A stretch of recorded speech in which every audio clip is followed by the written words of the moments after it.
Dans Genèse, chapitre 24, Abraham demande à son serviteur Eliezer d'aller chercher femme pour qui? Pour Isaac. Et le monsieur fait le voyage. Et il arrive. Je ne sais pas si c'est les conseils qui lui ont été donnés. Je ne sais pas si c'est un choix. Je ne sais pas si c'est une inspiration. Et la Bible dit qu'il s'arrête à côté de quoi? Qui connaît? D'un puits. Il s'arrête à côté d'un puits. Et la rencontre donc de celle qui sera la femme de son père va s'opérer à côté d'un puits. Il est arrivé à côté d'un puits, il a arrêté les chameaux et il a dit Seigneur, si tu es avec moi, tu es en train de me conduire dans ce voyage, parmi toutes les filles qui sont en train de passer là, celle à qui je vais demander de l'eau pour boire, qui va me permettre avec ma bouche sale de souiller sa bouche d'eau, et en même temps elle va se proposer de plusieurs comme les chameaux, je saurai que c'est elle là que tu es en train de choisir pour moi. On en était là quand Rebecca passe. Elle dit, mademoiselle, excuse-moi, je suis un voyageur, j'ai soif, est-ce que je peux boire de ta cruche? Elle dit oui, elle se met à genoux, elle s'appelle et il boit. Il finit de boire, elle regarde. Elle dit, mais vos chameaux aussi devraient avoir soif, papa. Je vais aussi faire boire à vos chameaux. Quelle est la quantité d'eau qu'un chameau boit en temps normal? On nous parle d'environ 100 litres. Et le monsieur était avec une caravane. La Bible ne nous précise pas si c'était 10, si c'était 6. Mais la cruche elle avait sur la tête de voir de quelle capacité? Au plus de 25 litres. Donc, cette fille va se mettre avec 100 litres pour le premier chameau, 100 litres pour le deuxième chameau, 100 litres pour le troisième chameau, 100 litres pour le quatrième chameau. Du voyageur inconnu.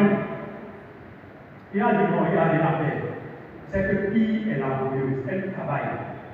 Et en plus, elle a répondu aux critères que j'ai soumis à Dieu.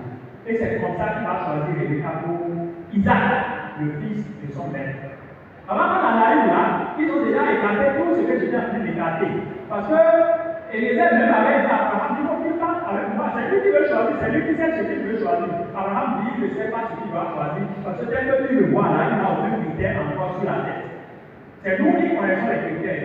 Et c'est Dieu aussi qui connaît les critères. Communique avec Dieu et définit les critères. Dieu va t'orienter. Isaac ne mettait pas là-dedans de chercher frères et sœurs. Quand Dieu a fait le choix de Rebecca, dans quel contexte? À côté d'un puits, dans les conditions de travail. Si quelqu'un suit qui dit Amen. Un peu plus tard, Jacob arrive pour chasser par son frère Esaü. Avec la complicité de sa mère, il sort de la maison de son père Isaac et il vient dans le pays natal de sa maman, la mère de Rebecca. Et il ne connaissait personne. Là, il n'est jamais venu. Il était là. Quelques temps après, il va les bergers et il dit, mais écoute, je suis le neveu de tel. Et je ne sais pas si vous le connaissez. Non, reste ici quelques minutes. Tu vas voir sa fille, Rachel et Léa, qui vont amener leurs animaux pour leur donner à boire tout à l'heure. Quelques temps après, effectivement, Rachel sort. Et elle était chez lui aussi de Léa. Et le monsieur, il a fait gros câlin, il a pleuré, il dit, c'est pas possible. Ce voyage, et les premières personnes que je rencontre, c'est mes cousines. Et elles vont l'amener à la maison. Elles étaient, elles aussi, il les a rencontrées où? Il les a rencontrées où? À côté d'un puits. Elles étaient dans quel contexte? Dans une soirée de conférence pour le choix? Non. On a eu cette de Saint-Valentin? Non. Pendant le réveillon de Nouvel An? Non. Mais dans un contexte de travail. Si quelqu'un suit qui dit Amen. Plus tard, Moïse, lui aussi fuyant les arbres du Pharaon, va se retrouver dans le désert et lui aussi va partir s'asseoir. Où? À côté de puits. Ça fait 3 fois dans la Bible que 3 personnages importants de l'histoire biblique ont trouvé l'âme sœur à côté de puits. J'ai prié jusque là pour demander Seigneur, est-ce qu'il y a quelque chose dans la notion de puits que tu veux me révéler? Je n'ai pas trouvé.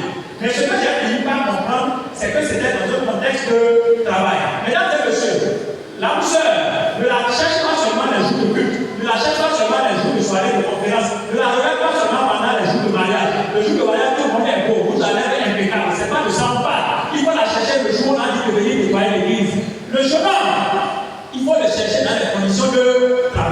quelqu'un comprend qui dit Amen. Donc c'est important de ne pas regarder seulement les moments de fête où tout le monde est bien habillé, mais de commencer par suivre aussi les personnes dans les conditions de travail. Allez, on va la trouver. On ira très vite atterrir. Première chose, c'est dans la transparence. La relation de choix qui veut aboutir à quelque chose de sérieux et de complet, mesdames et messieurs, ne se passe pas dans la cachotterie. Le garçon qui t'aborde, ou bien la fille que tu abordes, elle dit moi, il ne faut pas que quelqu'un sache, moi, il ne faut pas que quelqu'un nous voit ensemble, moi, je ne veux pas encore que quelqu'un soit au courant. Mon frère, la chose qu'on cache trop longtemps, ce n'est pas quelque chose de bien. Une relation qui va, un choix qui veut faire quelque chose de bien, se fait dans la transparence. Donc, écoutez-moi bien, soyez clairs. Et je dis souvent, je suis aux jeunes gens, écoutez-moi bien. Lorsque vous commencez une relation avec une fille que tu as dit, que tu as choisie, et elle a été d'accord avec ça, il ne faut pas que le monde vienne de toi. Jeune fille, si pour quelque raison que ce soit, des critères d'immaturité ou tout le reste, c'est toi qui as fini par dire oui à un jeune homme, il faut faire tout possible pour que le non ne vienne pas de toi. Si ça sera non, Dieu va s'en occuper. Mais à cause des intérêts égoïstes, il ne faut pas que le non vienne de toi. Il était chaud pour lui et il a dit non. Ils ont échoué beaucoup de rebelles.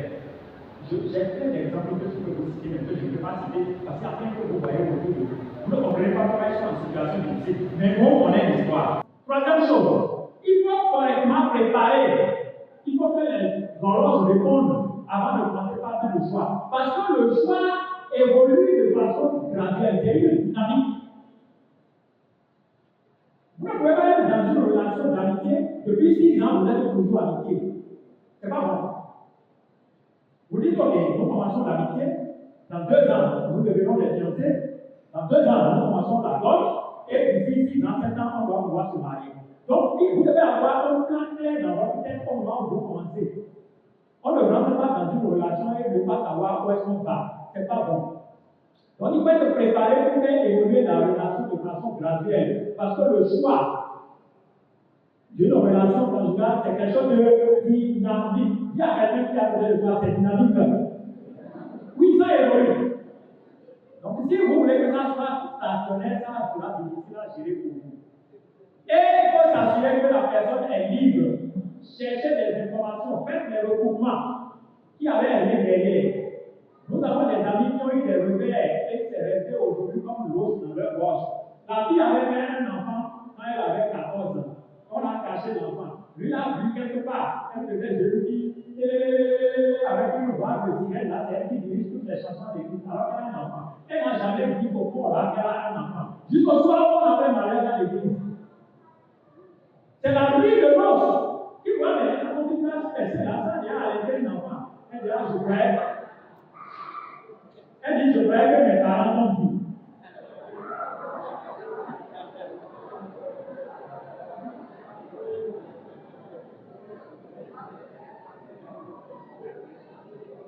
Donc, bien aimé frère, bien aimé soeur.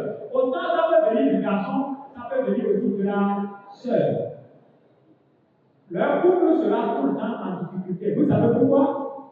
Rien de grand, rien de fort, rien de sérieux, rien de bon ne peut se construire sur des bases de mensonges. Si quelqu'un comprend qu'il dit Amen. Donc il faut s'assurer vraiment de la liberté l'un de l'autre. Allez, je vais commencer par atterrir. Il y a 10 choses qu'il faut savoir avant de commencer. La première chose, mesdames et messieurs, il n'y a pas d'union entre un croyant et un non-croyant. La Bible nous dit que vous ne mettez pas sur un jour étranger avec des incroyants. C'est clair, c'est écrit. La deuxième chose, il faut connaître ce qu'est que le rôle de l'homme dans la vie d'une femme et le rôle de la femme dans la vie d'un homme. Il y a beaucoup de jeunes hommes qui, à un moment donné, parce qu'ils sont fatigués de faire la cuisine, parce qu'ils sont fatigués de faire la lessive, ils disent vraiment, je n'aime pas trop la lessive de cuisiner, là c'est trop difficile pour moi. Je vais me marier. Ah, mon ami, celle que tu es en train d'épouser là, dans son programme, c'est que dès que vous allez finir de vous marier, c'est, comment on l'appelle, livreur qui va amener le repas tous les soirs. Elle ne vient pas chez toi pour cuisiner. la lessive.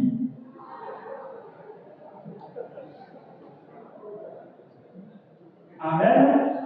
Donc, si tu ne connais pas le rôle de l'homme dans la vie d'une femme, et tu ne connais pas le rôle de la femme dans la vie d'un homme, et tu commences à dire, je fais un choix, le choix du malheur, tu seras dit. Il y a des types de traits de caractère qui ne peuvent pas partir avec votre trait. Donc, il faut en tenir compte dans vos critères. Ça ne marchera pas. Vous allez vous emmerder tous les jours jusqu'à la fin de vos jours. J'éloigne ça de votre vie au nom de Jésus.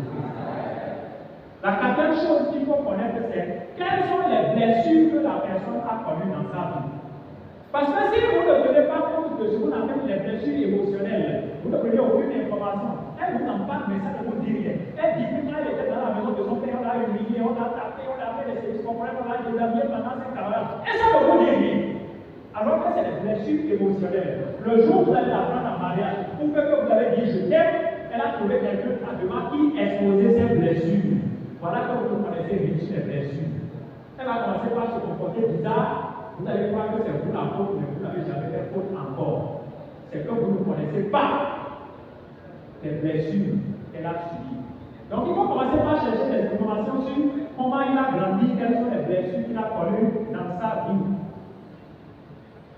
La cinquième chose, quel est son système de valeurs? Là où il a grandi, là, qu'est-ce qui est important? Un jour, je reçois un couple en consultation de couple et je leur fais le test. Un test qu'on appelle le couplomètre pour voir le degré de l'harmonie conjugale entre les deux. Et je fais aussi le test de système de valeurs. Il y a une ligne qui dit être honnête dans la vie. Est-ce que c'est important pour toi? Si c'est important pour toi, il faut cocher. Et chacun des deux avait le même outil. La femme a coché que l'honnêteté c'était important pour toi, pour elle. Et au moment de classer ses valeurs, elle a classé l'honnêteté comme étant la première valeur cardinale dans sa vie. C'est-à-dire toutes les fois que cette dame ouvre la bouche, qu'elle parle, tout ce qu'elle dit là, c'est la vérité. Vous avez compris? Maintenant, l'homme, il n'a pas coché l'honnêteté. Donc là où il a grandi, il y a rien qu'on appelle honnêteté. Son papa lui a dit tout ce que tu veux faire dans ta vie pour t'en sortir, fais-le. Donc quand il s'assoit en face de sa femme, quand il est en train de lui parler, tout ce qu'elle dit c'est la vérité, mais tout ce que lui dit là, c'est ce qu'on peut dire pour passer. C'est-à-dire les contre-vérités. Les deux là-bas vivent ensemble. Ils ont tous les moyens, même frères, plus grands que l'église, là, mais ils n'ont pas pu vivre ensemble, ils étaient en difficulté, au point qu'ils étaient obligés de faire recours à un professionnel. À cause de quoi? Il y a eu une contradiction au niveau de leurs valeurs cardinales. Est-ce que tu connais les valeurs de la personne que tu es en train de choisir? Donc c'est important d'avoir des informations sur le système de valeurs. Il y a ce qu'on appelle le cercle des personnes imposées. Mesdames et messieurs, chers frères et sœurs, on est en train de parler de choix juste là. Tu regardes un jeune homme, il est beau, il est engagé, il est technique, il est ceci, il est cela. Tu le choisis. En le choisissant, c'est lui seul que tu as l'attitude de choisir. Dès que tu choisis un jeune homme, son père c'est ton beau-père. Sa mère sorcière c'est ta belle-mère. Amen. Tu ne choisis pas le beau-père. Lorsque tu choisis une sœur, sa maman féticheur là, c'est ta belle-mère. Sa petite sœur constituée à jonquer, c'est ta belle-sœur. Et son frère Gaïman là, c'est ton beau-frère. Et son beau-frère qui est homosexuel, c'est ton beau-frère. Le jour où vous serez en train de faire l'anniversaire de votre mariage, c'est l'homosexuel qui va venir avec son autre mari homosexuel et il sera en train de se demander de dans ton salon. Tu ne peux pas les renvoyer. Si tu les renvoies, c'est ta femme qui sera vexée. Cette personne-là, auquel vous ne prêtez aucune attention au moment du choix, dont la capacité de nuisance dans la vie conjugale est énorme, ça s'appelle en psychologie le cercle des personnes imposées. Tu choisis un et les autres s'imposent à toi. Est-ce que vous avez déjà jeté un coup d'œil dans le cercle des personnes imposées? Les personnes auxquelles vous aurez affaire si vous dites oui à ce choix. Ça ne suffit peut-être pas comme critère, mais c'est important à savoir, parce que sinon vous serez déçus. La septième chose, il faut définir le profil physique, le profil psychologique, le profil spirituel de la personne. Il est dans quelle position dans sa fratrie? Il a grandi comment? Est-ce qu'il sort d'une éducation monoparentale? Est-ce qu'il est enfant unique de son père et de sa mère? Est-ce que c'est le seul qui émerge dans sa famille? Il faut définir le profil. Une sœur était en amitié avec un jeune homme. Le jeune homme a deux sœurs. La première sœur est tombée enceinte avec quelqu'un qu'on n'a pas pu identifier. L'enfant est avec eux à la maison. La deuxième sœur était enceinte par quelqu'un. On a identifié. Mais lui aussi n'a pas les ressources, il n'a rien fait. Même le même familial n'a pas amené depuis qu'elle a accouché. Elle aussi est à la maison. Et le jeune homme, il est bon. Étudiant, travaille, il se bat, il va à l'intérieur du pays, il ramène des ressources. Et la sœur était en amitié avec lui. Un soir, il ne savait que 2-3 ans qu'on est en amitié, jamais tu ne viens chez moi passer la nuit, faire la vaisselle. Elle dit d'accord, c'est possible que je vienne passer la nuit chez toi, mais il faut déjà que tu puisses faire au moins connaissance des parents et apporter ne serait-ce que la petite dot. Et il dit bon, c'est ça là, tu attends, tu vas trop durer. Moi j'ai deux sœurs qui ont fait des enfants. Je n'ai jamais vu quelqu'un apporter ni petite dot, ni petite ado. La référence pour lui, c'est quoi? C'est deux grandes sœurs. En principe, si un bonhomme doit faire d'autres, qu'est-ce qu'ils vont changer d'autres et faire à l'oisillon pour aller? Ce n'est pas les sœurs là, mais personne ne n'a jamais fait d'autres. Il est important, mesdames et messieurs, que vous puissiez savoir que l'amour, sur lequel vous faites le choix, là, sur la base duquel vous faites le choix, l'amour est le domaine de l'éternité. Même ce soir, en mal de cette conférence, si vous voyez une sœur vous dit bon, vraiment je t'aime, je veux qu'on commence quelque chose. Elle dit d'accord, elle va dormir avec ça. Demain, samedi, dimanche, à la sortie du culte, tu dis non, c'était une erreur, c'était après la conférence que j'avais une option particulière, mais je crois qu'on va arrêter. Même ça déjà, on ne rentre pas dans une relation d'amour sortie sans laisser le plus. Ça va te fragiliser. Donc, parce que quoi? Ce que tu as dit là, elle n'a pas intégré que ça va s'arrêter le lendemain. Parce que l'amour est le domaine de l'éternité. Donc, si vous vous amusez avec le choix, vous dites oui, je t'aime, et vous croyez que dans 2 semaines, ou bien quand vous allez finir vos études, quand vous allez trouver un meilleur boulot, vous allez arrêter, n'oubliez pas que l'amour est le domaine de l'éternité et qu'on ne rentre pas dans une relation sortie sans laisser des plumes. Vous allez laisser des plumes, parfois vous allez laisser de la chair. Je refuse ça dans votre vie au nom de Jésus. La deuxième chose, je veux que vous compreniez ce soir, sur la base de ce que nous sommes en train de dire, que le choix de la personne avec qui vous allez vivre et atteindre vos objectifs de vie, ce n'est pas la personne que vous voulez, mais c'est la personne que Dieu veut pour vous. Et pour le savoir, je l'ai déjà dit, il faut passer du temps dans la présence de Dieu à travers la prière. Parce que ce n'est pas votre volonté, mais c'est la volonté de Dieu. Si quelqu'un comprend, qu'il dise Amen. Et la dernière chose, mesdames et messieurs, l'aspect physique n'est pas négligé. L'aspect physique n'est pas à négliger. Tous les grands hommes dans la Bible ont dit sa femme était belle de figure et de taille. Comme la Bible, c'est un document qui a beaucoup de pudeur, on dit de taille. On dit une femme est belle de taille, est-ce que vous savez ce que ça veut dire? Vous ne comprenez pas? C'est un demande de développer un derrière vous. Amen. Donc, si c'est ça que vous voulez dire, mes frères et sœurs, nous avons une grâce. Tout ce que vous voulez là, c'est disponible chez Dieu. Si vous voulez un derrière vous, demandez le derrière vous chez Dieu, il va vous donner au nom de Jésus-Christ. Si vous voulez une fille, demandez la fille chez Dieu. Il en existe dans la bibliothèque de Dieu, il va vous envoyer au nom de Jésus-Christ. Les sœurs, si vous voulez quelqu'un bien baraqué, n'allez pas avec le gars ténal. Les baraqués existent aussi dans la bibliothèque de Dieu, il va vous donner au nom de Jésus-Christ. Oui. Tout existe chez Dieu. Première chose. Deuxième chose, il faut savoir que, à partir de ce soir, si tu rates le choix conjugal, tu rates ta vie. Tu peux être le comptable de Bénin Contrôle, gagner 5 millions par mois, tu seras en difficulté si tu rates le choix. Donc c'est important que vous compreniez bien, les frères et sœurs, que rater le choix conjugal, que ce soit garçon ou fille, c'est rater la vie. Je prie que personne ne rate sa vie au nom de Jésus. La troisième chose, qu'il est important de savoir, mesdames et messieurs, c'est que le bon arbre produit de bons fruits. Le choix que vous allez faire reflète votre personne. Beaucoup de personnes vont venir me voir en consultation pour dire vraiment, je ne comprends pas. Mon mari là, on dirait qu'il est stupide. Ma femme là, elle est bête. Et je le regarde, je souris. Je dis que le choix reflète la personne, et n'oubliez pas si elle est bête, ou bien si elle est bête. C'est que quelque part vous étiez bête pour avoir choisi un bête. Le choix reflète toujours la personne. Donc il est important que vous puissiez regarder encore une troisième fois, parce que le choix reflète vous-même. Le bon arbre porte de bon fruit. C'est vous qui avez choisi la dame, ou bien c'est elle qui vous a choisi. Donc ça reflète sa personne. Il est hors de question de croire que c'est autre chose. La quatrième chose, mesdames et messieurs, je l'ai dit, je l'aurais dit, l'un des verbes les plus difficiles à conjuguer, c'est le verbe choisir. Donc il est important que nous puissions apprendre véritablement à le conjuguer. Allez, nous allons terminer en vous disant ceci. Le mauvais choix a des conséquences. La première conséquence du mauvais choix, mesdames et messieurs, c'est que quand tu fais le mauvais choix, tu rencontres sur le chemin la colère de Dieu. Tu rencontres l'épée de Dieu. Rappelez-vous de l'histoire de Balaam.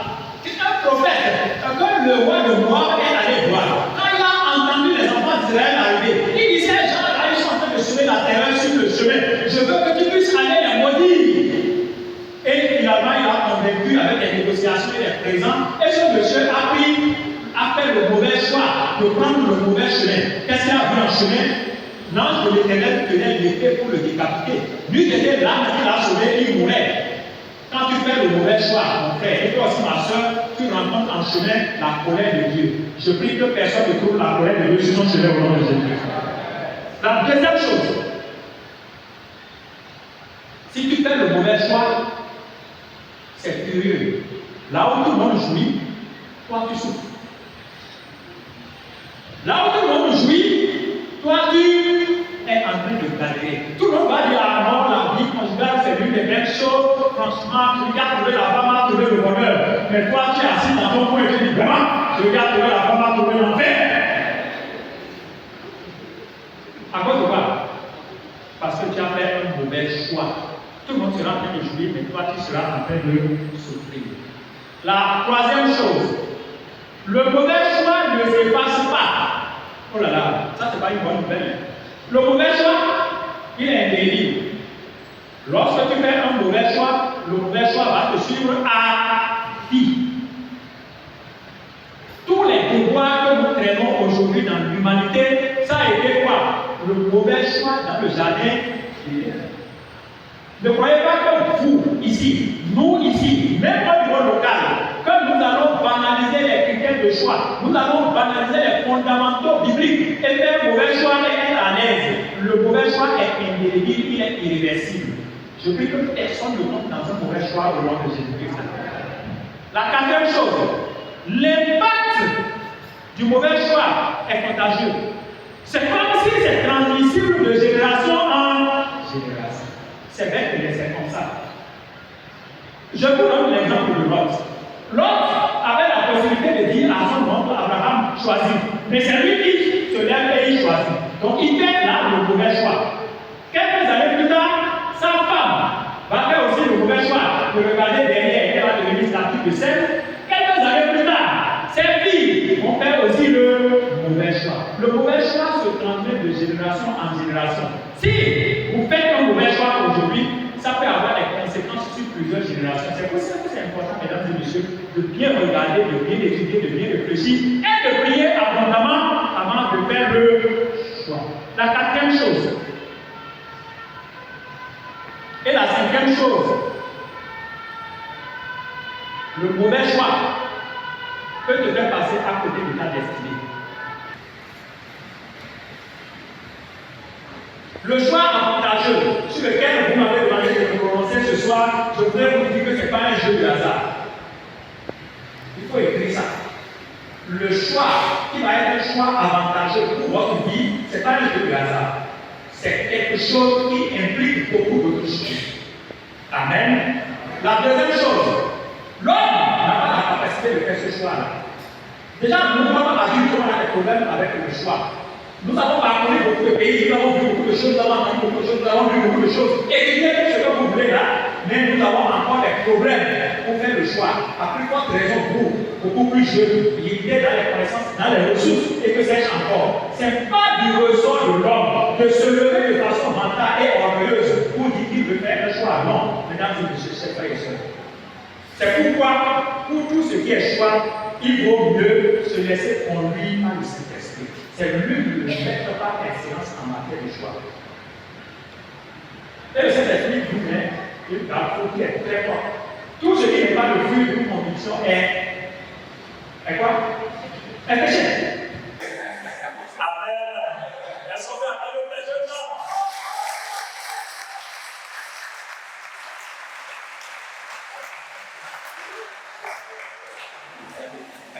Donc, l'horloge sociale sera d'un grand intérêt, un grand apport dans le choix si tu veux vraiment être conséquent dans ton choix. Ensuite, il y a ce que nous avons appelé l'horloge spirituelle. L'horloge spirituelle comporte 3 heures. La première, c'est l'heure de Dieu. Rien ne sera possible, rien ne sera bon, rien ne va se passer de bien dans ta vie, mon frère, si l'horloge spirituelle ne sonne pas, si l'heure de Dieu ne sonne pas. Parce que Dieu a un plan pour chaque chose dans la vie de chacun de tes enfants. Quelqu'un dit Amen. La deuxième chose, c'est la volonté de Dieu. La volonté de Dieu, si tu la cherches, elle va t'orienter vers ce que Dieu lui n'a prévu et préparé pour toi. On aura le temps d'y revenir. La volonté de Dieu. La troisième chose, mesdames et messieurs, en définitive, le choix, ce n'est pas ton choix, mais c'est le choix de Dieu. Si tu n'es pas au courant de ça, tu vas faire beaucoup de gaffe. Donc, sur le plan spirituel, premièrement, il faut que ça soit à l'heure de Dieu, il faut que ça soit dans la volonté de Dieu, et il faut que ça soit vraiment Dieu qui te conduit dans le choix par le Saint-Esprit. Et puis, on va reconnaître donc que nous sommes dans l'heure spirituelle, c'est qu'il faut passer du temps dans la présence de Dieu. Si vous n'avez pas fait des jours de jeûne et prière à propos de la personne que vous voulez choisir, vous n'avez pas encore atteint le niveau qu'il faut. Vous allez me demander pendant combien de temps il faut prier, n'est-ce pas? Je vais vous donner la norme.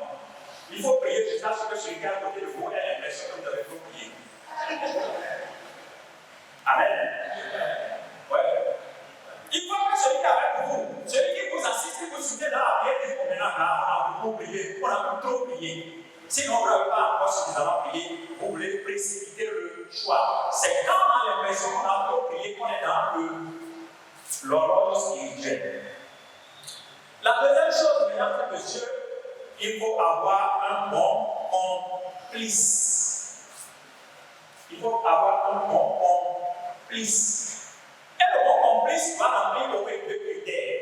Il doit être un complice socialement mature et il doit être un complice spirituellement mature.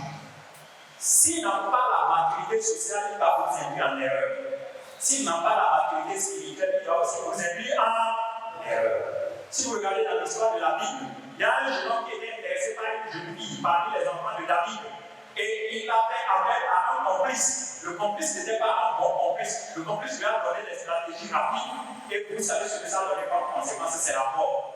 Bien aimé, le complice doit être socialement mature et il doit être spirituellement aussi mature. Donc les gens avec qui on s'assoit autour des bouteilles de bière et qui racontent le repas par ça, ce n'est pas des complices. Quelqu'un comprend qui nous appelle. Ça, on va connaître une histoire.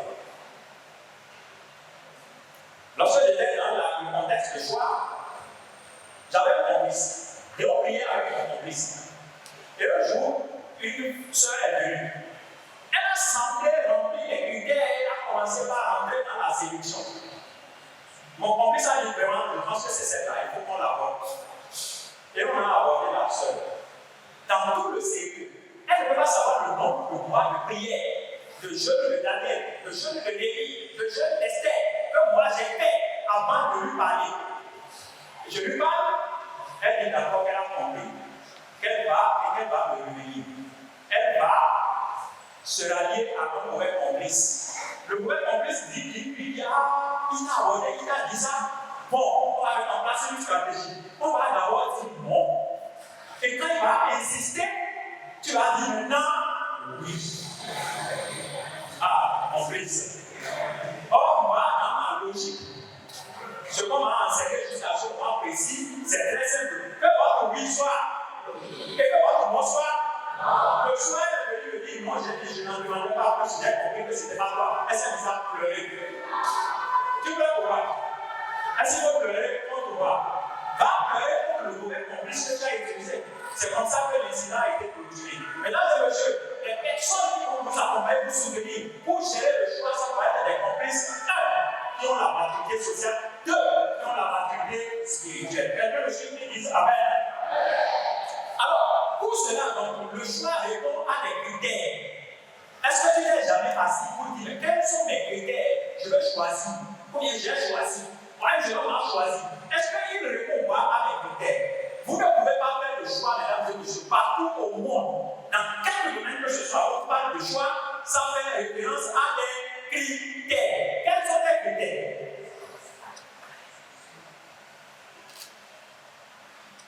Je vais d'abord vous donner les critères de l'Église et je vais vous donner un autre groupe de critères.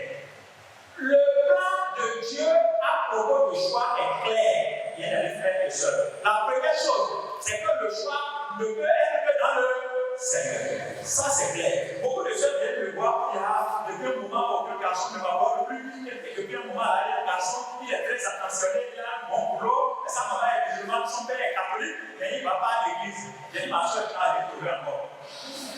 C'est le vent. Amen.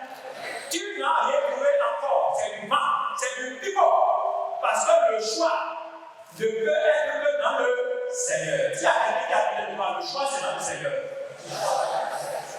Donc, si le choix est dans le Seigneur, la fille païenne que tu es en train de viser, le frère païen qui te vise là, c'est du pivot. C'est du vent. Amen. La première chose, le choix doit être une personne qui n'est pas mariée et toi aussi tu dois avoir un contrat de mariage. De plus en plus, on se fait surprendre en tant que responsable dans les églises par ces jeunes-là qui sont venus de faire fond de l'autre côté et on le voit maintenant à l'université, il est beau, il est sincère, il est honnête, il est engagé dans tout. Il est un peu comme le jeune homme que j'ai vu à Bordeaux, c'est lui qui est MC, c'est lui qui chante, c'est lui qui joue table, c'est lui qui fait le message, c'est lui qui travaille. Lui seul. Et tu dis non, il est bon. Et tu commences par dire que c'est ton choix. Est-ce qu'il a dit que quand il faisait la cinquième, il a enseigné une fille au village, il en a comme ça? Non. Ah, je n'ai pas au courant de ça. Et tu dis que c'est ton choix. Donc, les amis, la personne ne doit avoir aucun contrat de mariage en cours. C'est très important. Deuxième chose. La troisième chose, mesdames et messieurs, c'est quand le choix n'étant pas charnel, il n'y a pas de possibilité d'expérience physique, d'expérience charnelle avant de choisir. Vous allez entendre à travers les réseaux sociaux des gens qui racontent que je ne crois pas, ça va être en pire pour eux, ou dire qu'ils vont d'abord goûter avant de choisir. Tu veux choisir quoi? La chair, si le choix c'est un choix de choquer, pour aller assumer les désirs de la chair, on peut goûter avant de prendre. Mais si c'est un choix basé sur l'amour, mesdames et messieurs, il faut leur dire que j'ai dit que le choix de l'amour est du domaine de l'éternité et que la chair n'est pas éternelle. Ah bon? Donc il faut goûter avant de choisir. Parce que pourquoi? Le choix conjugal, la vie de couple, c'est sexualité. Même hier, j'ai donné à l'anesthésie pour qu'on fasse une prostatectomie radicale à quelqu'un. On a basé, constaté tous les annexes. Il ne va plus se mettre en érection pour tout le reste de ses jours. Il n'a que 60 ans. Voilà que c'est la chair qui a choisi. Vous faites quoi? N'importe quoi. Donc, les amis, c'est clair. Le choix dans le Seigneur, il n'a rien à goûter d'abord, il n'a rien à expérimenter. Parce que ce n'est pas les désirs charnels pour le assouvir, c'est un choix pour l'amour et pour la vie. Et l'amour, c'est le domaine de l'éternité. À l'origine, qui était amour? C'est Dieu qui est amour. Si quelqu'un comprend, il dit Amen. Donc, ces trois éléments de critères sont des choses que vous devez garder. Si vous êtes parti sur la base des expériences sexuelles, il faut savoir que vous devez garder le choix. Parce que ce n'est pas ça. Amen. Ça, c'était la première chose. Et la deuxième chose, pendant les conférences comme ça, j'ai l'habitude de donner l'expérience d'autres personnes. Et depuis le moment, l'Esprit de Dieu m'a dit, mais toi, l'expérience que tu maîtrises la plus, ta propre expérience. Donc, mesdames et messieurs, mon épouse est là. Si je dis n'importe quoi, elle pourra rectifier. Je vais vous dire ce soir les critères sur lesquels j'ai choisi la dame avec qui nous sommes régulièrement mariés à l'état civil à l'église depuis bientôt 25 ans. La première chose, c'est que je n'aurais pas pu choisir une personne qui n'aime pas Dieu.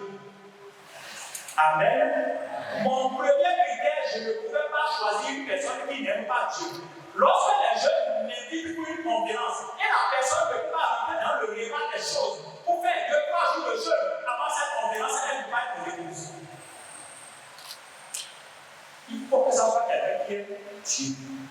Ça, c'était mon premier critère.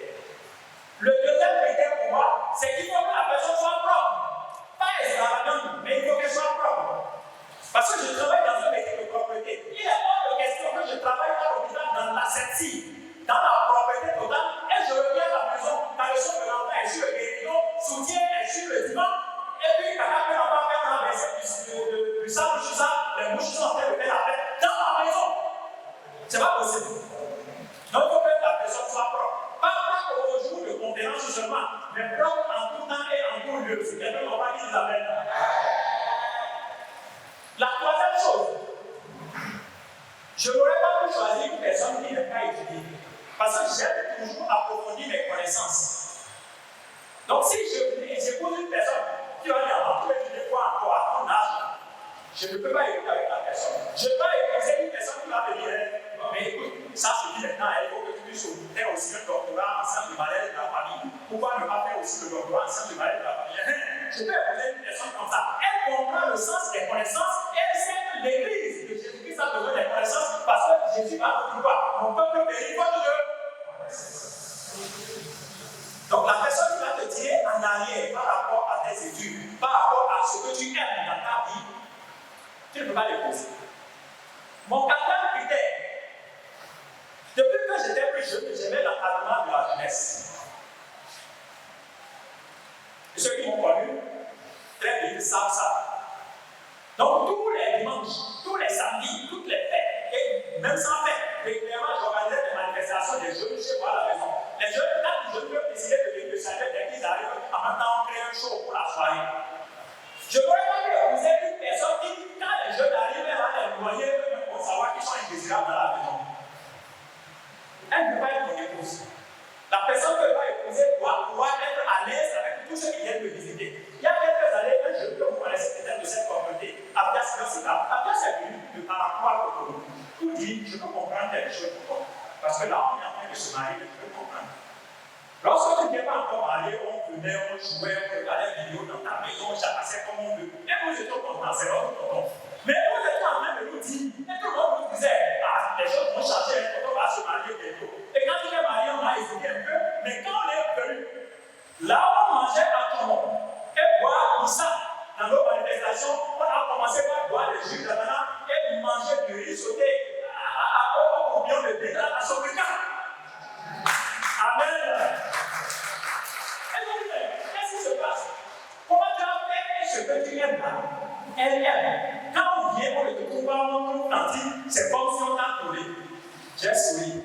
J'ai bien fait que ça faisait partie de l'unité. Je n'aurais pas pu épouser quelqu'un qui va noyer celui qui vient dans la maison. Si quelqu'un comprend qui Isabelle. Parce que ça fait partie des choses que j'aime. Donc il faut que la personne que je vais épouser puisse aimer ça. Ensuite, je sors par la grâce de Dieu d'une éducation conjugale régulière. Mon papa, à 85 ans cette année, il vit encore avec ma maman, sa vieille femme. Et j'ai grandi dans ce contexte-là. Donc, je n'ai pas grandi dans un contexte conjugal haché, tout ça. Donc, je n'aurais pas pu épouser quelqu'un qui ne peut pas supporter les caprices d'un mari, qui ne sait pas se sacrifier pour ses enfants. Je n'aurais pas pu. Un de toi, elle va s'aider pour partir. Je ne l'ai jamais vu. Donc, je priais, je demandais à Dieu qu'il me donne une personne qui soit aussi d'une éducation, qui soit proche ou semblable à la mienne. Ça faisait partie, mesdames et messieurs, de mes critères. Ensuite, j'avais comme critère que j'étais quelqu'un qui aime l'organisation. Il y a quelques années dernière, je pouvais dire à ma femme et chérie, on reçoit tous les jours la lumière à la maison. Et puis les recevoir, c'est pas que vous allez vous asseoir, on va parler, vous allez partir. Je suis en train de lui dire comme ça que tout le monde va manger et boire. Et le chef d'état-major a parlé. Allez, le soldat, mettez à exécution. Il va courir pour organiser ça. Donc, je n'aurais pas pu épouser quelqu'un qui ne peut pas improviser dans l'organisation, rentrer rapidement dans le réman de ce que je veux. Je n'aurais pas pu. Parce que j'aime m'organiser. Et parfois, en tant qu'organisateur, tu es obligé d'improviser, d'aller très vite dans les choses qui n'étaient pas prévues. L'autre chose, c'est que j'ai grandi avec beaucoup de frères. J'avais beaucoup de frères, j'ai beaucoup de sœurs. Je disais encore avant, il y a ma femme que petite soeur, j'ai petit frère, j'ai petite soeur. Je suis au milieu. Donc en fait, comme enfant, on ne me poursuit pas. Si Dieu poursuit ma grande soeur sort, si Dieu poursuit mon grand frère sort, même amusement, si quelqu'un me poursuit tout à l'heure ici, là maintenant, quelqu'un va sortir. Amen. Donc j'ai grandi avec beaucoup de frères. J'aime mes frères même. Je n'aurais pas pu épouser quelqu'un pour qui non, du frère, ça ne veut dire rien. Si elle avait de moi, je dis chérie, on va donner des livres à mon frère qui est en difficulté par rapport à son activité. Elle a dit quoi? On ne va pas prendre nos sous. Les sous que notre maison pour donner un bataille que le fait dans sa vie. Parce que mon frère, il faut que ça soit quelqu'un qui connaisse la valeur d'un frère. Vous savez, il y a des gens qui ont grandi sur les gens qui veulent dire frère, ça ne veut dire rien. Donc, c'était important pour moi que ça soit quelqu'un qui connaisse le sens de la fraternité. Mon frère peut venir à la maison et il regarde. Et il dit vraiment, ça ne va plus arriver ici. Il faut que ça aille de mon côté cette fois-ci. Quelqu'un a enlevé comme ça un tableau de 100 000 francs, il peut prendre et emporter. Personne ne va rien lui demander. C'est un frère. Donc, si quelqu'un ne connaît pas le sens de la fraternité, tu épouses, alors que tu aimes la fraternité, tu seras tous les soirs en difficulté dans ton foyer. Je vis ça dans la parole de Jésus-Christ. Et comme j'ai beaucoup de frères, j'ai beaucoup de soeurs, je ne suis pas habitué à sortir. Je ne me promets pas. Je vais chez moi. Chez moi, on peut faire toutes sortes de jeux avec tes frères. Si tu fais bagarre avec celui-là, vous n'entendez pas, il y a l'autre frère qui est là, vous pouvez jouer encore ensemble. Donc, je ne suis pas habitué à sortir. Même aller faire visite aujourd'hui, c'est difficile pour moi. Donc, je ne sais pas me profiler. Je n'aurais pas pu épouser quelqu'un qui se profile. Ça allait être quoi difficile pour moi. Pour dire, on doit sortir. Vraiment, depuis là, on n'est pas sorti. Je ne sais pas sortir. Je sais rester chez moi. Je sors quand j'ai vraiment des idées claires, des objectifs clairs. Et je sors pour ramener les résultats. Donc, il faut voir en fonction de vous-même et définir vos critères. Je ne sais pas me confier à des gens. Je me pose beaucoup, je parle bien. Mais je ne dis pas mes secrets à les gens. Donc, je n'aurais pas pu épouser une personne qui bavarde. De surcroît, la grâce de Dieu m'a établi sur deux types de blocs qui sont des blocs qui ont un lien avec la confidentialité. La santé, c'est la confidence. La psychologie, c'est le coping. Donc, je n'aurais pas pu travailler avec quelqu'un ou épouser quelqu'un lorsque je dis, vraiment, aujourd'hui, tu sais que j'ai reçu. C'est la femme du pasteur. Elle est en train de se plaindre que son mari ne fait pas bien la chose au lit. Vas-y, il y a le problème. Viens. Oh, c'est en train finalement dans les hommes de Dieu aussi. Elle a commencé par parler de là. Je n'aurais pas pu. Donc, bien aimé soeur, voilà à peu près comment tu définis tes critères. Et c'est en fonction de ça que tu vas dans la présence de Dieu pour savoir. La personne qui est en train de me faire des appels de pied, la personne qui est en train de se présenter la voix, est-ce que c'est vraiment la personne qui peut répondre à mes besoins? Une fois, je parlais avec les filles de l'église, elles m'ont dit, mais papa, il y a un jeune homme qui s'intéresse à moi, il prie, il fait tout. Bon, a priori, ça ne me pose aucun problème. Mais il est toujours bizarre, son habillement est bizarre. C'est-à-dire, vous êtes en train de marcher et il achète des cannes à sucre. Il est en train de manger canne à sucre. Et pendant qu'il mange canne à sucre, il dit, j'ai dit, là, pas ça. Il ne s'arrête pas. Il est en train de faire pipi.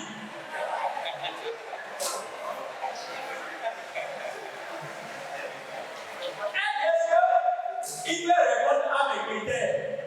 J'ai dit, il faut voir tes autres critères. Il peut répondre bien à tes critères. Mais il faut savoir que ce qu'il est en train de démontrer là, toutes les fois que vous allez sortir de votre maison, il va vous faire taper la honte. Si tu es prêt à ça, ça répond à tes critères. Donc, il faut voir toi-même en fonction de ce que tu aimes, de ce qui peut te tenir en paix. C'est en fonction de ça que tu définis tes critères. Mesdames et messieurs, nous avons avancé dans la conférence en voyant où on va la retrouver. Avant cela, je vais vous demander de vous tenir debout. Alors la question maintenant, c'est où trouver, où faire le choix. Nous avions déjà dit que le choix ne peut se faire que dans un contexte spirituel. Amen. Mais est-ce qu'il y a le lieu géographique où on va pouvoir rencontrer l'âme sœur? J'ai cherché dans la Bible, j'ai cherché dans mes expériences, j'ai cherché dans mes relations, j'ai cherché dans mes lectures. Est-ce que quelqu'un, un auteur, un connaisseur, un savant, un héritier,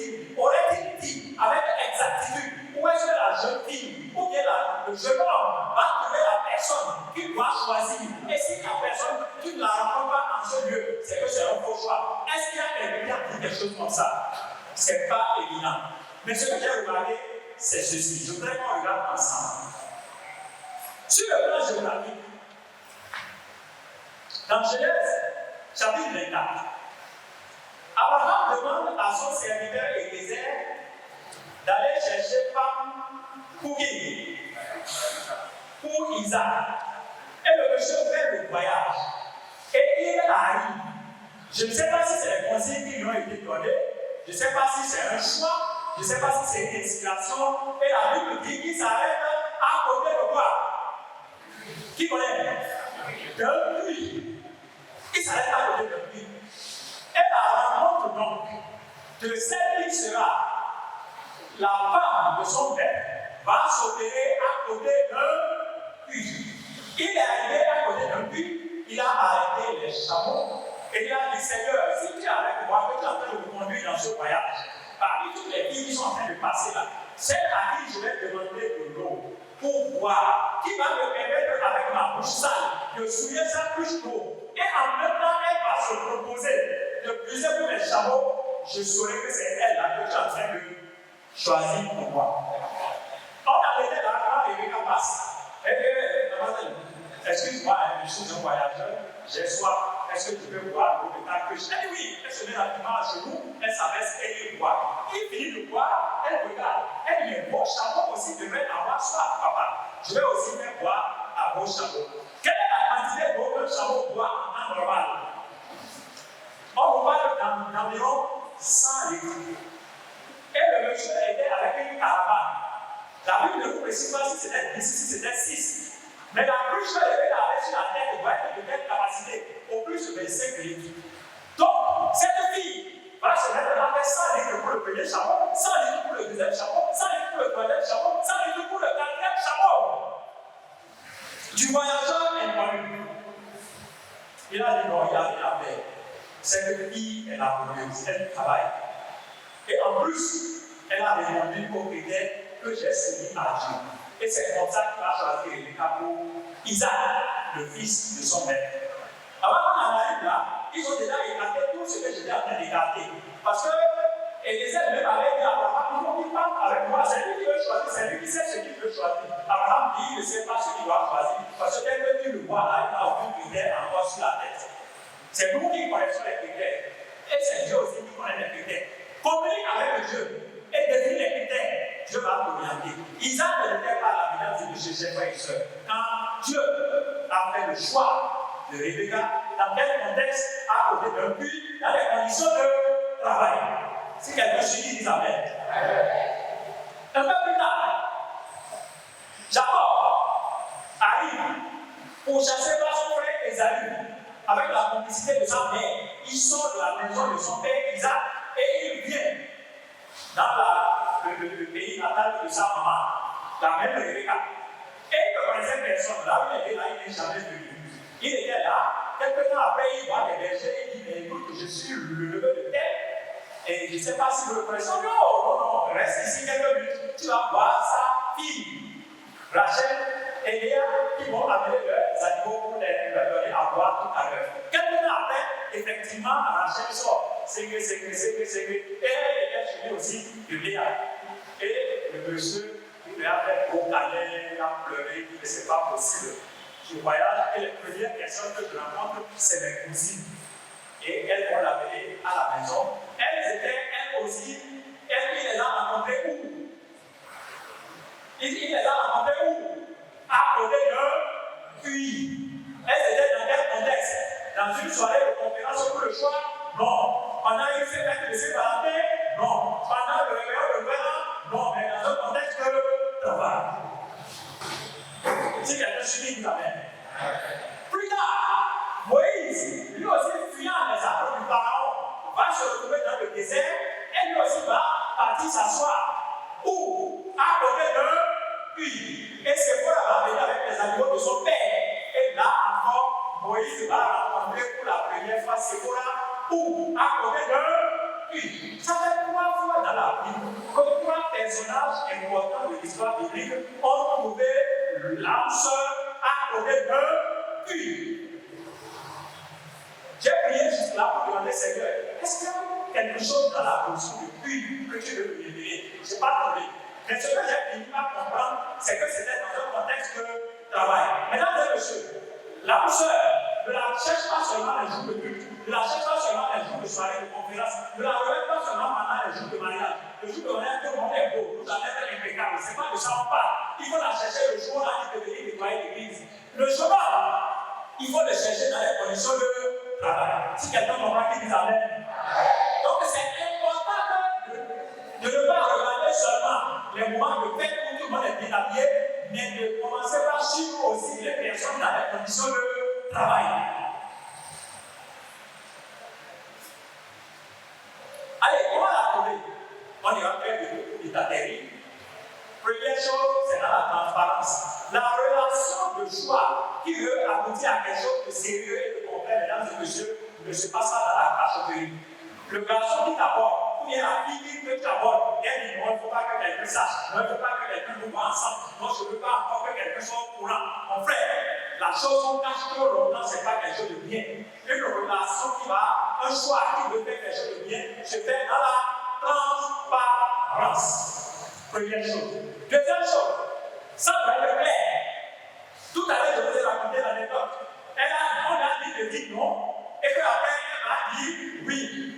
Or, dans la logique, non, c'est non. Et on s'est arrêté là, jusqu'à aujourd'hui. Amen. Donc, écoutez-moi bien, soyez clairs. Et je dis souvent ceci aux jeunes, écoutez-moi bien. Lorsque vous commencez une relation avec une fille que tu as choisie, et elle a été d'accord avec ça, il ne faut pas que le nom vienne plus toi. Jeune fille, si pour quelque raison que ce soit, les critères, l'immaturité et tout le reste, c'est toi qui as fini par dire oui à un jeune homme. Il faut faire tout possible pour que le nom ne vienne pas de toi. Si ça sera non, Dieu va s'en occuper. Mais à cause des intérêts égoïstes, il ne faut pas que le nom vienne de toi. Tous ceux qui étaient dans une relation où le garçon était chaud pour elle, où la fille était chaude pour lui, et il a dit non, ils ont essuyé beaucoup de revers. J'ai plein d'exemples que je peux vous citer, mais que je ne peux pas citer, parce qu'après que vous voyez autour de vous, vous ne comprenez pas pourquoi ils sont en situation difficile. Mais nous, on connaît l'histoire. Donc, que votre oui soit oui, que votre non soit aussi. Troisième chose, il faut correctement préparer. Il faut que les horloges répondent avant de commencer par faire le choix. Parce que le choix évolue de façon graduelle, c'est dynamique. Vous ne pouvez pas être dans une relation d'amitié depuis 6 ans, vous êtes toujours amitié. Rien de grand, rien de fort, rien de sérieux, rien de bon ne peut se construire sur les bases de mensonges. Si quelqu'un comprend, il vous amène. Donc il faut s'assurer vraiment de la liberté l'un de l'autre. Allez, je vais commencer par terminer. Il y a 10 choses qu'il faut savoir avant de commencer. La première chose, mesdames et messieurs, il n'y a pas d'union entre un croyant et un non-croyant. La Bible nous dit que vous ne mettez pas sur un jour étranger avec des incroyants. C'est clair, c'est écrit. La deuxième chose, il faut connaître ce qu'est le rôle de l'homme dans la vie d'une femme et le rôle de la femme dans la vie d'un homme. Il y a beaucoup de jeunes hommes à qui à un moment donné, parce qu'ils sont fatigués de faire la cuisine, parce qu'ils sont fatigués de faire la lessive, ils disent vraiment, je n'aime pas trop la lessive, mais ils disaient là c'est trop difficile pour moi, je vais me marier. Ah, mon ami, c'est que tu es en train d'épouser là, dans son programme, c'est que bien que vous avez fini de vous marier, c'est, comment on appelle, livreur qui va amener le repas tous les soirs. Elle ne vient pas chez toi pour cuisiner. Elle aussi, elle est en train de se marier parce qu'elle n'aime pas la lessive.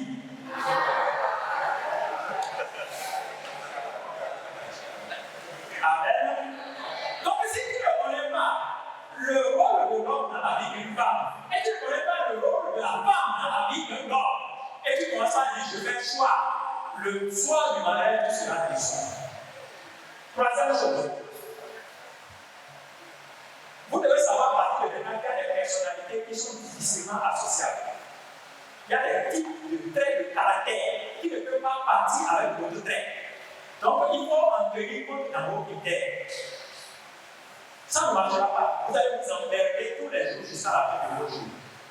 J'éloigne ça de votre vie au nom de Jésus-Christ. La quatrième chose qu'il faut connaître, c'est quelles sont les blessures que la personne a connues dans sa vie. Parce que si vous ne tenez pas compte de ce qu'on appelle les blessures émotionnelles, vous ne prenez aucune information. Elle vous en parle, mais ça ne vous dit rien. Elle dit quand elle était dans la maison de son père, on l'a humilié, on l'a tapé, on l'a fait des services compagnes, on l'a déshabillé pendant ses camarades. Et ça ne vous dit rien. Alors que c'est les blessures émotionnelles. Le jour où vous allez la prendre en mariage, vous pouvez que vous allez dire je t'aime, elle a trouvé quelqu'un devant qui exposer ses blessures. Voilà que vous connaissez les blessures. Elle va commencer par se comporter bizarre. Vous allez croire que c'est pour la faute, mais vous n'avez jamais fait faute encore. C'est que vous ne connaissez pas les blessures qu'elle a suivies. Donc, il faut commencer par chercher des informations sur comment il a grandi, quelles sont les blessures qu'il a connues dans sa vie. La cinquième chose, quel est son système de valeurs? Là où il a grandi, là, qu'est-ce qui est important? Un jour, je reçois un couple en consultation de couple et je vais faire le test. Un test qu'on appelle le couplomètre pour voir le degré de l'harmonie conjugale entre les deux. Et je fais aussi le test du système de valeurs. Il y a une ligne qui dit être honnête dans la vie. Est-ce que c'est important pour quoi? Si c'est important pour quoi, il faut cocher. Et chacun des deux avait le même outil. La femme a coché que l'honnêteté c'était important pour quoi? Pour elle. Et au moment de classer ses valeurs, elle a classé l'honnêteté comme étant la première valeur cardinale dans sa vie. C'est-à-dire que toutes les fois que cette dame ouvre la bouche, qu'elle parle, tout ce qu'elle dit là, c'est la vérité. Vous avez compris? Maintenant, l'homme, il n'a pas coché l'honnêteté. Donc là où il a grandi, il y a un qu'on appelle l'honnêteté. Son papa lui a dit tout ce que tu veux faire dans ta vie pour t'en sortir, fais-le. Donc, quand il s'assoit en face de sa femme, quand il est en train de lui parler, tout ce qu'elle dit, c'est la vérité, mais tout ce que lui dit là, c'est ce qu'on peut dire pour passer. C'est-à-dire les contre-vérités. Les deux avaient au ensemble. Ils ont tous les bails, les frères, de l'équipe là, mais ils n'ont pas pu vivre ensemble, ils étaient en difficulté, au point qu'ils étaient obligés de faire recours à un professionnel. À cause de quoi? Il y a une contradiction au niveau de leur valeur cardinale. Est-ce que tu connais les valeurs de la personne que tu es en train de choisir? Donc c'est important d'avoir des informations sur le système de valeurs. Il y a ce qu'on appelle le cercle des personnes imposées. Mesdames et messieurs, chers frères et sœurs, on est en train de parler de choix jusque là. Tu regardes un jeune homme, il est beau, il est engagé, il est technique, il est ceci, il est cela. Tu le choisis. En le choisissant, c'est lui seul que tu as la latitude de choisir. Dès que tu choisis un jeune homme, son père c'est ton beau-père. Sa mère, son ciel, c'est ta belle-mère. Amen. Tu ne choisis pas de beau-père. Lorsque tu choisis une sœur, sa maman féticheur là, c'est ta belle-mère ça. Sa petite sœur prostituée à Dopé, c'est ta belle-sœur. Et son frère Gaïman là, c'est ton beau-frère. Et son petit frère qui est homosexuel, c'est ton beau-frère. Le jour où tu as fait le faire anniversaire de votre mariage, c'est l'homosexuel qui va être avec son autre mari homosexuel et il sera en train de changer tout dans ton salon. Tu ne peux pas les renvoyer. Si tu les renvoies, c'est ta femme qui sera vexée. Cette personne-là, auquel vous ne prenez aucune attention au moment du choix, dont la capacité de nuisance dans la vie conjugale est énorme, ça s'appelle en psychologie le cercle des personnes imposées. Tu choisis l'un et les autres s'imposent à toi. Est-ce que vous avez déjà jeté un coup d'œil dans le cercle des personnes imposées? Les personnes auxquelles vous aurez affaire si vous dites oui à ce choix. Ça ne suffit peut-être pas comme critère, mais c'est important à savoir, parce que sinon vous serez déçus. La septième chose, il faut définir le profil physique, le profil psychologique, le profil spirituel de la personne. Il est dans quelle position dans sa famille? Il a grandi comment? Est-ce qu'il sort d'une éducation monoparentale? Est-ce qu'il est enfant unique de son père et de sa mère? Est-ce que c'est le seul qui est riche dans sa famille? Il faut définir le profil. Une sœur était en amitié avec un jeune homme. Le jeune homme a deux sœurs. La première sœur est tombée enceinte avec quelqu'un qu'on n'a pas pu identifier. L'enfant est avec eux à la maison. La deuxième sœur a été enceinte par quelqu'un. On a identifié. Mais lui aussi n'a pas les ressources, il n'a rien fait. Même le moyen familial n'a pas amené le bébé à accoucher. Elle aussi est à la maison. Et le jeune homme qui est bon, étudiant, travaille, se bat, il va à l'interpréter, il amène des ressources. Et la sœur était en amitié avec lui. Un soir, il descendait 2-3 ans en amitié, jamais tu viens chez moi passer la nuit, faire la vaisselle. Elle dit d'accord, c'est possible que je vienne passer la nuit chez toi. Mais il faut déjà que tu puisses faire au moins connaissance des parents et apporter ne serait-ce que la petite dot. Et il y en a. C'est ça, là, tu as à qui va trop durer. Moi, j'ai des personnes qui ont fait des enfants. Je n'ai jamais vu quelqu'un apporter une petite dot, une petite cadeau. La référence pour lui, c'est quoi? C'est deux grandes sœurs. En principe, si c'est comment on va faire d'autres, qu'est-ce qu'ils vont changer de d'autres? On peut faire à Rassio pour aller. Ce n'est pas les sœurs là. Mais personne ne n'a jamais fait d'autres. Quel est le profil du garçon à qui tu es en train de définir peut-être ton choix? Quel est le profil de la fille que tu es en train de choisir? C'est important à savoir. Il est important, mesdames et messieurs, de savoir que l'amour sur lequel vous faites le choix, sur la base duquel vous faites le choix, l'amour est le domaine de l'éternité. Même ce soir, en marge de cette conférence, si vous voyez une seule qui dit bon, vraiment je t'aime, je veux qu'on commence quelque chose. Elle dit d'accord, elle va dormir avec ça. Demain, samedi, dimanche, à la sortie du culte, tu dis non, c'était une erreur, c'était après la conférence que j'avais une condition particulière, mais je crois qu'on va l'arrêter. Même ça, déjà, on ne rentre pas dans une relation d'amour sortie sans laisser le plus. Ça va te fragiliser. Donc, parce que quoi? Ce que tu as dit là, elle n'a pas intégré que ça va s'arrêter le lendemain. Parce que l'amour est le domaine de l'éternité. Donc, si vous vous amusez avec le choix, vous dites oui, je t'aime, et vous croyez que dans 2 semaines, ou bien quand vous allez finir vos études, quand vous allez trouver un meilleur boulot, vous allez arrêter, n'oubliez pas que l'amour est le domaine de l'éternité et qu'on ne rentre pas dans une relation sortie sans laisser le bleu. Vous allez laisser les bleus, parfois vous allez laisser de la chair. Je refuse ça d'avoir tout au nom de Jésus. La meilleure chose, je veux que vous compreniez ce soir, sur la base de ce que nous sommes en train de lire, que le choix de la personne avec qui vous allez vivre et avec vos objectifs de vie, ce n'est pas la personne que vous voulez, mais c'est la personne que Dieu veut pour vous. Et pour le savoir, je l'ai déjà dit, il faut passer du temps dans la présence de Dieu à travers la prière. Parce que ce n'est pas votre volonté, mais c'est la volonté de Dieu. Si quelqu'un comprend que vous avez. Et la dernière chose, mesdames et messieurs, l'aspect physique n'est pas négligé. L'aspect physique n'est pas à négliger. Tous les grands hommes dans la Bible ont dit sa femme était belle de figure et de taille. Comme la Bible, c'est un document qui a beaucoup de couleurs, on dit de taille. On dit une femme est belle de taille, est-ce que vous savez ce que ça veut dire? On ne comprend pas. C'est un document qui est découvert derrière vous. Amen. Donc, si c'est ça que vous voulez dire, mes frères et sœurs, nous avons une grâce. Tout ce que vous voulez, c'est disponible chez Dieu. Si vous voulez un derrière vous, demandez le derrière vous chez Dieu, il va vous donner au nom de Jésus-Christ. Si vous voulez une fille, demandez la fille chez Dieu. Il en existe dans la bibliothèque de Dieu, il va vous envoyer au nom de Jésus-Christ. Les soeurs, si vous voulez bien baraquer, n'avez pas avec le gars d'égal, mais baraquer existe aussi dans la bibliothèque de Dieu, il va vous donner au nom de Jésus-Christ. Oui. Tout existe chez Dieu. Nous allons donc récapituler pour dire ceci. 1. Il est important de passer du temps dans la présence de Dieu lorsqu'on veut faire le choix. Parce que le choix, c'est le choix de Dieu. Ce n'est pas votre choix. Première chose. Deuxième chose, il faut savoir que, à partir de ce choix, si tu rates le choix conjugal, tu rates ta vie. Tu peux être le comptable de Béné Contrôle, gagner 5 millions par mois. Tu seras en difficulté si tu rates le choix.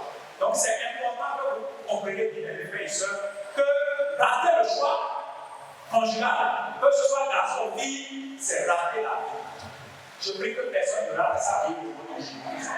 La troisième chose qu'il est important de savoir, mesdames et messieurs, c'est que le bon arbre produit de bons fruits.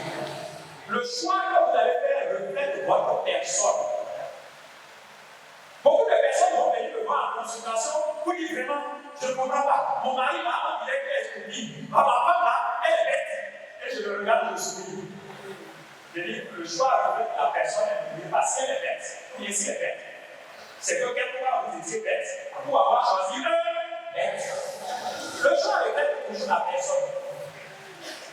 Donc il est important que vous puissiez regarder encore une troisième fois, parce que le choix reflète vous-même.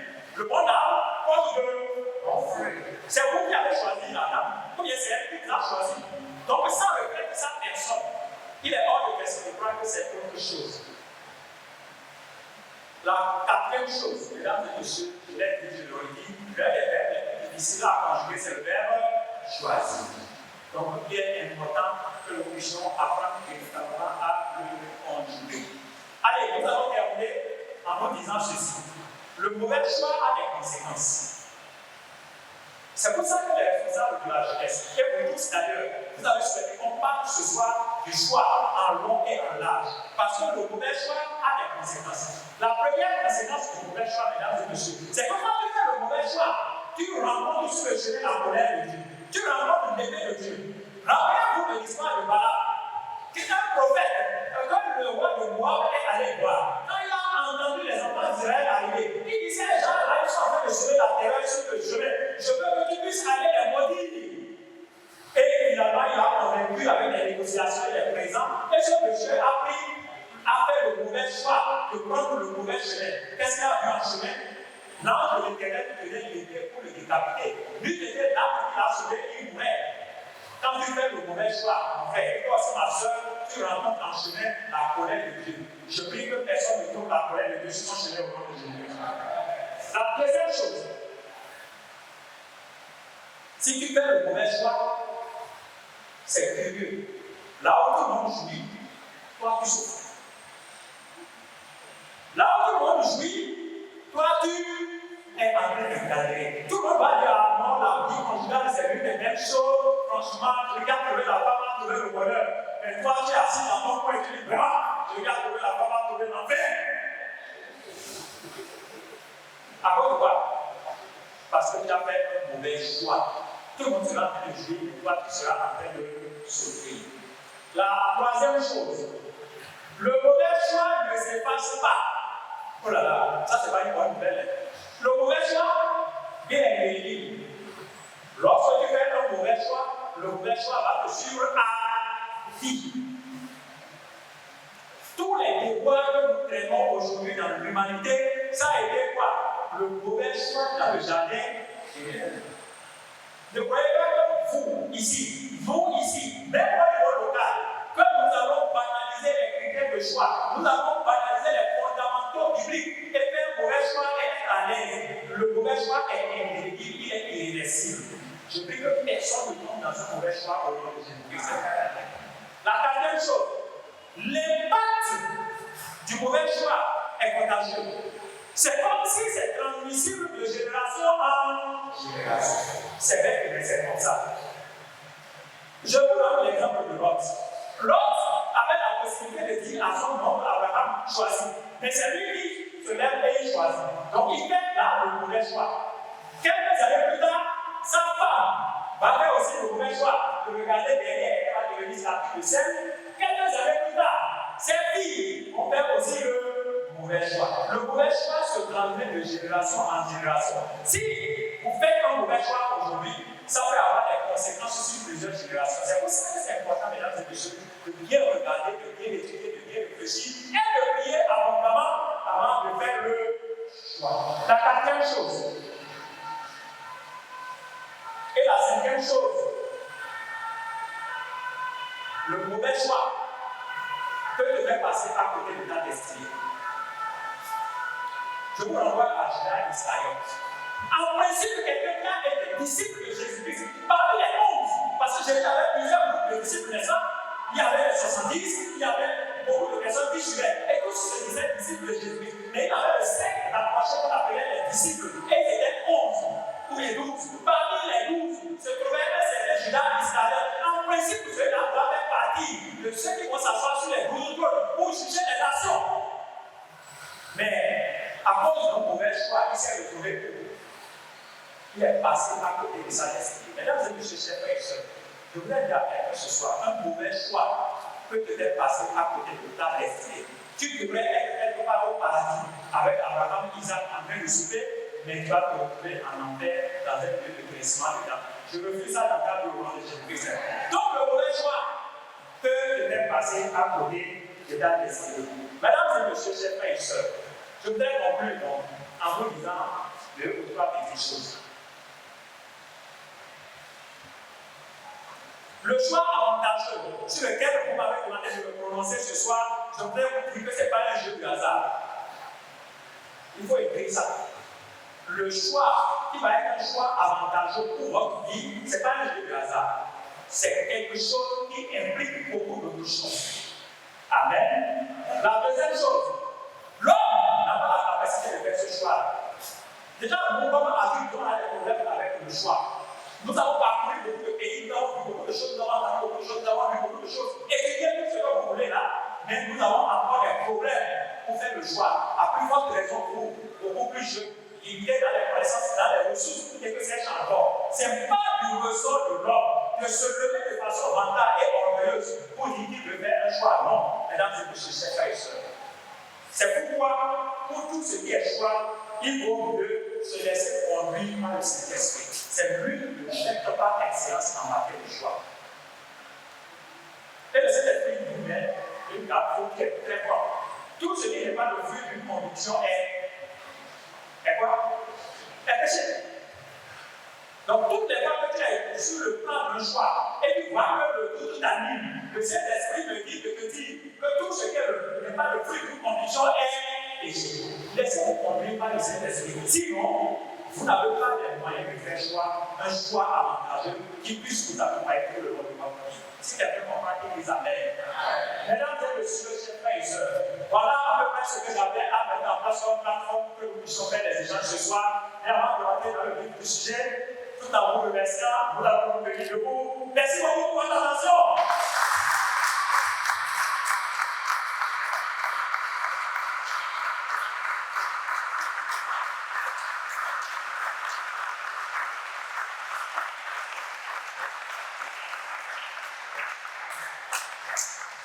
Est-ce que quelqu'un peut me dire de passer un petit moment de prière avec vous?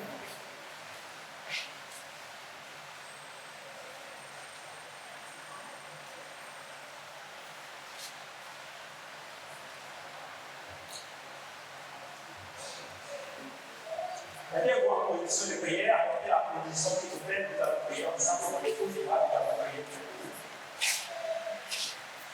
J'ai choisi Jésus-Christ parmi mes amis. Il est dictera ce que je dois faire. S'il faut que je périsse dans sa joie, je te suivrai. J'ai choisi Jésus-Christ parmi mes amis. Il m'indiquera ce que je dois bien faire. Même s'il faut que je périsse dans sa joyeux, je le suivrai.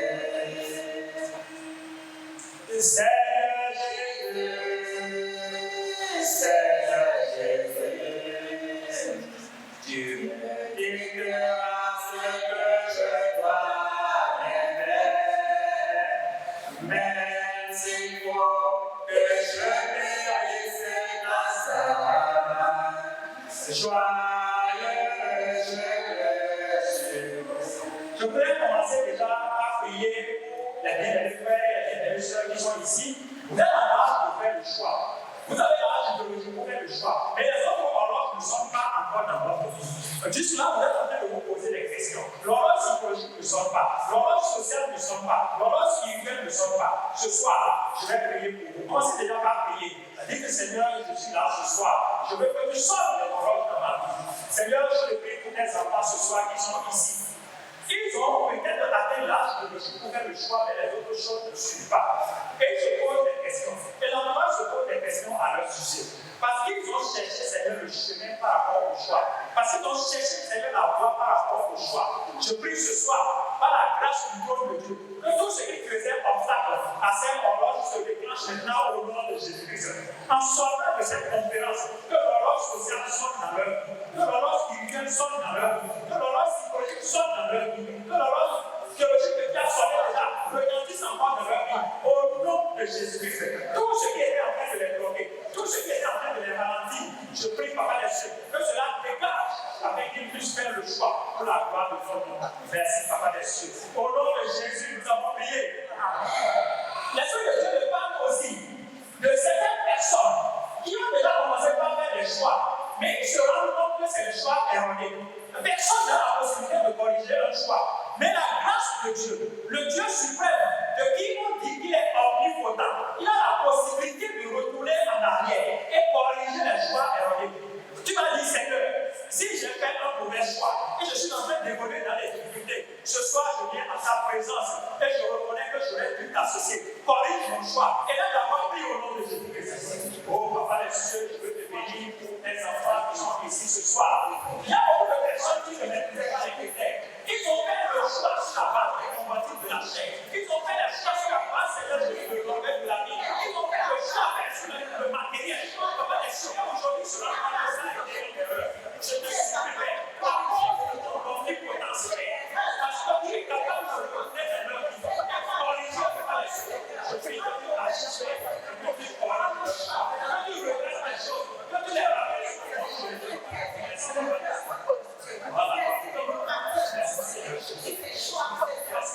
Au nom de Jésus, nous avons prié. Dieu ne veut pas que quelqu'un souffre de mettre à cause de son choix erroné.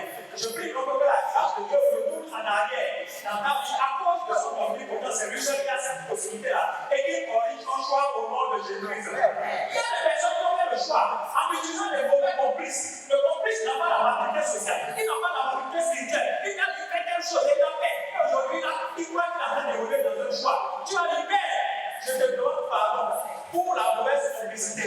Les personnes que j'aurais dû consulter, que j'aurais dû associer, que j'aurais dû écouter, l'esprit de Dieu que j'aurais dû écouter, je ne l'ai pas écouté. Et là, là-bas, mon frère, toi aussi, ma soeur, demande pardon pour ce que tu as mal fait par rapport au choix. Et demande la faveur et la grâce de prier au nom de Jésus-Christ. Merci, Seigneur, parce que merci, parce que Seigneur, tes enfants ont agi en fonction des connaissances de Dieu.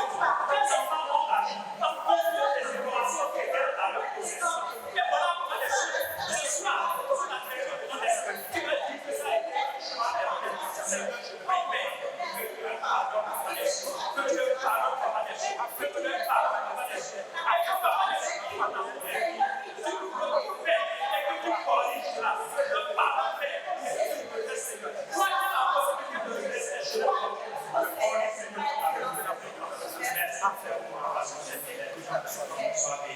Au nom de Jésus, nous avons prié. Il y a des gens qui ont fait des choix erronés et qui sont en train de vivre aujourd'hui la galère. Ils sont dans la souffrance. Quand on dit vie de couple, quand on dit vie conjugale, quand on dit fiançailles, là c'est la joie, c'est la paix, c'est les fantasmes. Chez eux, c'est tout dans la misère. Chez eux, c'est tout dans les querelles. Chez eux, c'est tout dans les disputes à cause d'un mauvais choix. Tu vas dire, Père, tout ce que j'ai mal fait, tu es en train de le suivre. Et nous avons entendu que les conséquences sont indélébiles. La grâce de Jésus peut effacer les conséquences indélébiles. Nous étions destinés à la paix. Et la grâce de Dieu nous a ramenés vers le paradis. Tu dis, Seigneur, je fais appel à cette grâce pour corriger mon choix erroné. Et là, tu n'as pas pris au nom de Jésus-Christ. Oh Seigneur, je te prie pour tes enfants. Voilà les cieux. Que tu aides tes enfants. Que tu aides tes enfants. Que tu aides tes enfants. Que tu aides tes enfants. Et que tu, Seigneur, les c'est pas un choix erroné, un choix faux, avec des complices mauvais et méchants. Et aujourd'hui, c'est la misère. Aujourd'hui, c'est la galère. Aujourd'hui, c'est la souffrance. Demain, c'est les doigts des complices. Et voilà. Ce soir,